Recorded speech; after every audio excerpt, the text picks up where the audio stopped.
there, this is Kevin Benedict, Independent Mobility Analyst, reporting live all week from Barcelona, Spain. I'm so fortunate. I've been invited to speak at the Click Connect Europe 2012 on the latest trends in enterprise mobility and developments in the field services industry. Do you know, there's a lot of changes going on in mobility, in field services, and in the volume of real-time data that's hitting our managers, our frontline managers. And you know what? We're not set up and we're not trained to deal with that real-time information. Let's pause a moment and think about that.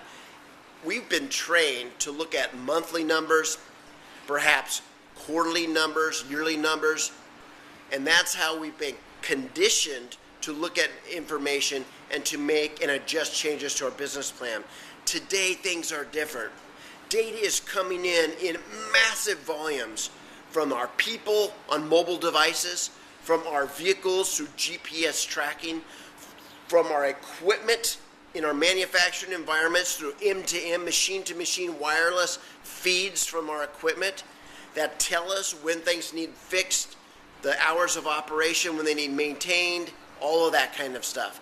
Vast amounts of information, and when things are going wrong.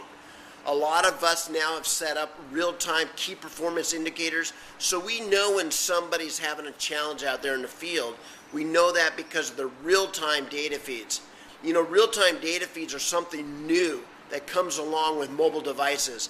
And the more that we mobilize our enterprises, the more we're going to have to be thinking about how this impacts our frontline managers.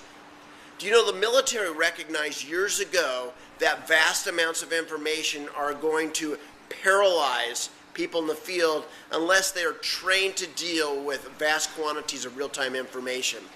Matter of fact, the late U.S. Air Force Colonel John Boyd developed a strategy that is now taught throughout the world in today's modern military. It's called OODA. That's an acronym for OODA, which is Observe, Orient, Decide, and Act.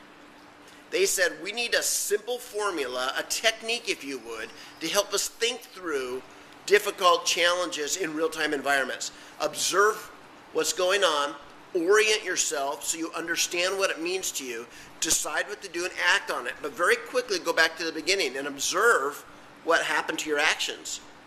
Orient yourself to what it means, decide and act, and observe it again. Orient yourself, decide and act, and observe again. Those are the techniques that the military teaches their frontline commanders how to think through huge amounts of data in real time. Do you know, recently I read an article about a post-incident article on the Gulf of Mexico oil spill. It was a horrible ecological disaster. But one of the things that came out of that report is that at the greatest points where managers needed to act, when everything, it was so critical that people make the right decisions, they didn't. They suffered a paralysis of decision making. The article said there were 600 points of data flooding in to the supervisors and managers, telling them something was wrong. But the point is, the data was raw, it was out of context, it didn't suggest to the managers what to do. They were not trained to think through that kind of volume of data. We all need techniques, especially in a mobilized world, to think better, to think faster, and make good decisions. I want to thank you for joining us today for these video comments.